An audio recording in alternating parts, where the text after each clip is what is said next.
We're recording. Hey, oh my God, there's a different person on the screen. It's not Angie. So I'm going to be introducing you to Randy, but this is the third episode of Data Security Over Coffee, DSOC, little V. And this is my friend Randy Sciarrillo. And Randy's going to take a couple minutes to introduce himself. Where was he before Reclamere? Why is he working at Reclamere today? And then we just want to share with all of you a pretty cool experience that we've had recently, and how it helps us in a difficult time, like all of you, to deal with the lack of human connection in your job. So I will turn it over to Randy. Well, thank you, Joe. Yeah, my name is Randy Sciarrillo. I'm the Director of Cybersecurity Services and Operations here for Reclamere. I've been working in IT for a long time, since the early 90s. Wow, you're I got old. my, oh yeah, you can see it. I'm getting a bit gray. I got my start in IT when I joined the U.S. Army. I actually went in the service as a medic, and when I got stationed in Washington, D.C., there were too many medics and not enough computer guys. So they offered a bunch of computer classes, and I started taking computer classes, and they were rolling out 386 computers at that time. So Whoa. yeah, long time ago. And so after I got out of the service, I went to tech school and then got my first job working in healthcare IT. And I spent almost 20 years working in healthcare IT. I got to believe that you saw a lot of changes in 20 years in healthcare IT. Lots and lots of changes for sure. When I first started working in IT, they were using Memorex Telex controllers, and it was all mainframe. Most folks didn't even have a personal computer on their desk. Right. Yeah, so, but we went from that model of, more central approach to computing with AS400s and mainframes to a distributed model, whereas people started getting computers on their desktops, and then they were given laptops, and we started installing servers. And then over the years, we saw people start that transition to the cloud, and people embracing cloud computing. And I'm sure at some point we'll see it all come back into local businesses again. But yeah, so I worked in healthcare IT for, like I said, around 20 years I had various roles. Started at the very bottom, computer operator, a support specialist. I became a network administrator after I got certified. I then became a network engineer and then a team lead. And as a team lead, I was leading some analysts, network analysts. Was given an opportunity to become a technical supervisor for the hospital, and then transitioned to a managerial role and became the manager of the information services division, as well as a couple other departments for the hospital. So it's fair to say that you really understand IT from the real foundation of what it means to be that technical worker all the way through being a manager. And I imagine that, each one of those promotions brought some challenges to you, but because of that experience, as you would say, working from the ground up, that probably served you really well. For sure, yeah. It's interesting because when you're a network engineer and you really understand what it means to be the network engineer, and you really understand your organization's IT infrastructure, and then all of a sudden a position like a lead becomes available, you think, well, I'm prepared for this.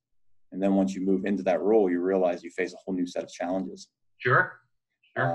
Now your peers now report to you.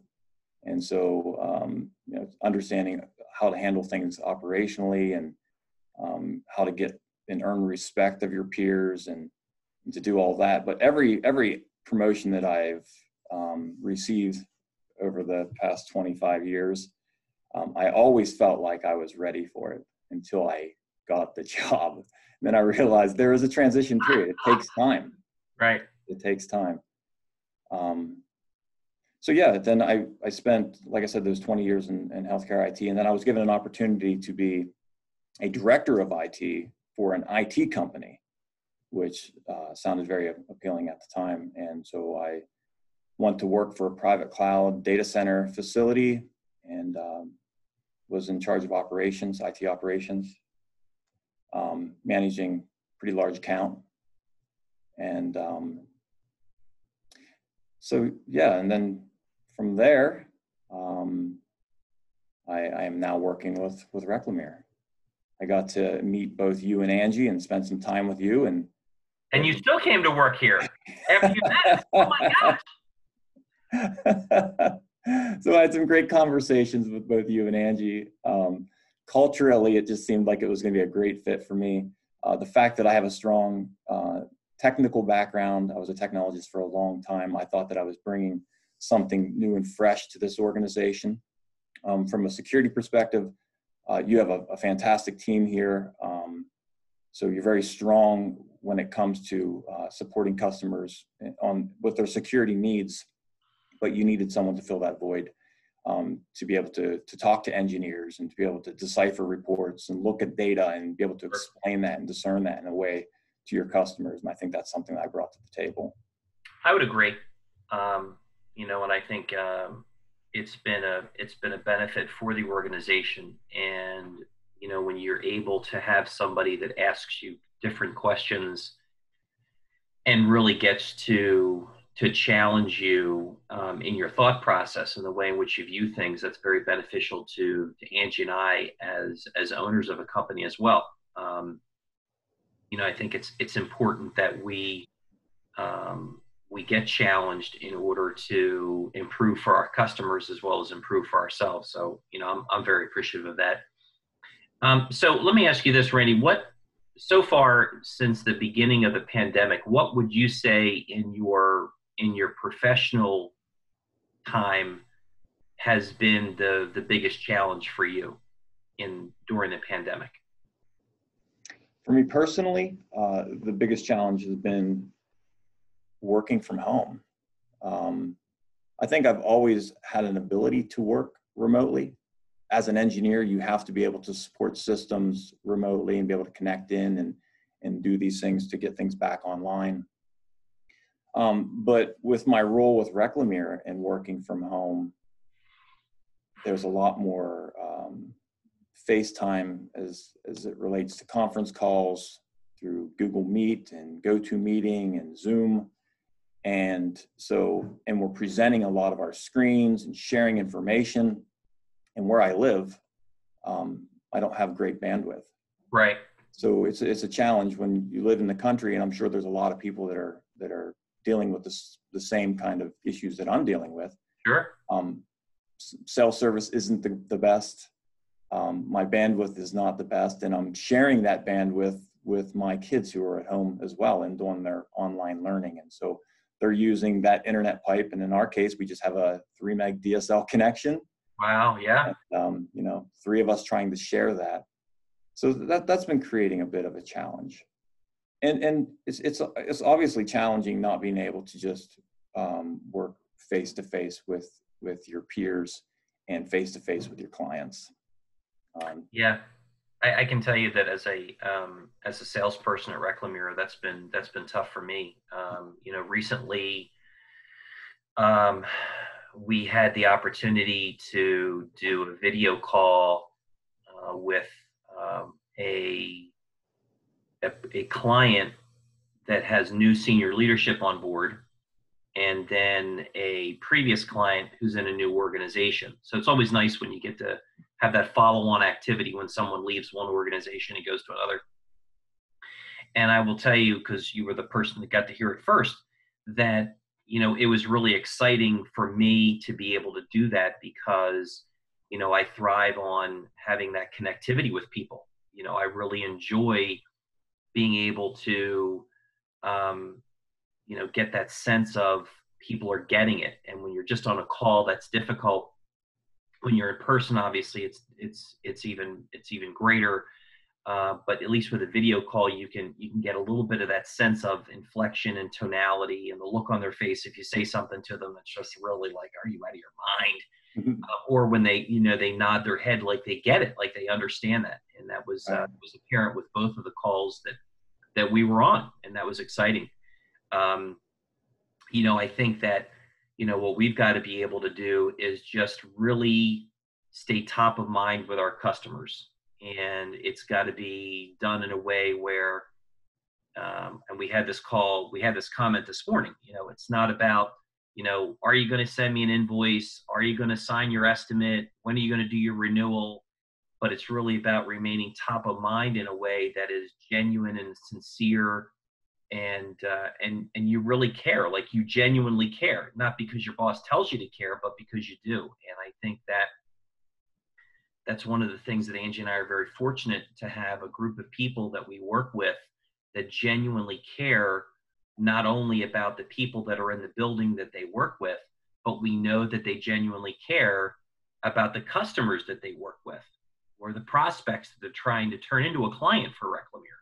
Right. I will tell you that as a small business owner, that is, that's priceless. It really is. And um, Yeah, I think during this time, uh, I think we're reaching out to our customers even more than we would normally.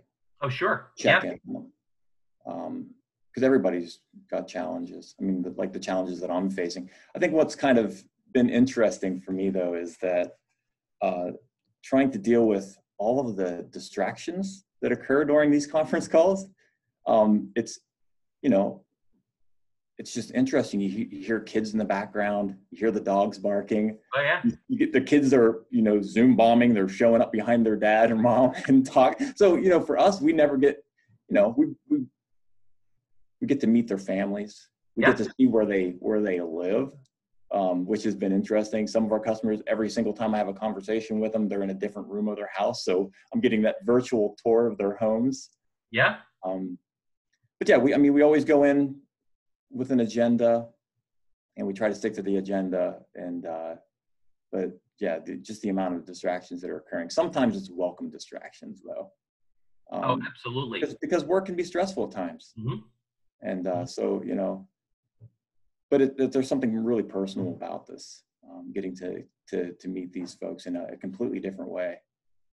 Typically it's all work, and now it's like, okay, we got to break down those walls a little bit, and we're going to get a little glimpse inside what home life is like for some of these folks. And that's been neat. I think that's going to help us in building even stronger relationships with these customers, and showing some additional value that we're adding to this. Well, I think that, it's apparent to me that folks like you and Connie, who are, technologists and security professionals, et cetera, and even Angie for that matter, and I think to some extent Rachel, you are not the normal technology people. And what I mean by that is, there is this belief that the technology people hide behind a keyboard and they're introverted and they're not able to communicate.